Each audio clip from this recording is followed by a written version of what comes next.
নমস্কাৰ। জুবিন দাৰ মৃত্যু আমি এতিয়ালৈ মানি ল'ব পৰাই নাই। আৰু যি নহওক, জুবিন দাক আমি যোৱাকালি তেখেতৰ মানে দাহন হৈ গ'ল। আৰু জুবিন দাই আশা কৰোঁ স্বৰ্গত বাস কৰক বা জুবিন দা অমৰ হৈ থাকক। আমি সকলোৱে বিচাৰোঁ, অসমবাসীয়ে বিচাৰোঁ। আৰু আমি জুবিন দাৰ এই মৃত্যুৰ যি আমি ৰহস্যৰ গোন্ধ পাইছোঁ, সেই ৰহস্যৰ গোন্ধ পাইছোঁ যিহেতু আমি তেখেতৰ এই মৃত্যুত মানে ভালকৈ যিহেতু CID মানে ইনভেষ্টিগেশ্যন কৰিব, অতি সোনকালে ইয়াৰ উচিত তদন্ত হ'ব লাগে।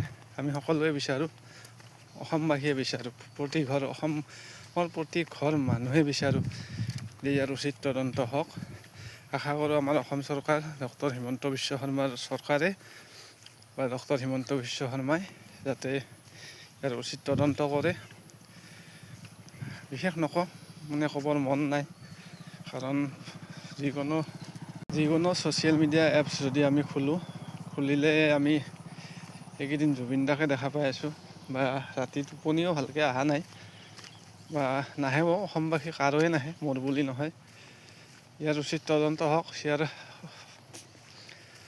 সোনকালে এটা কিবা উত্তৰ ওলাওক বুলি আমি সকলো অসমবাসী ৰাইজ আশাবাদী। ধন্যবাদ।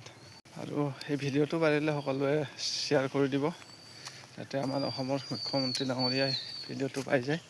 ধন্যবাদ।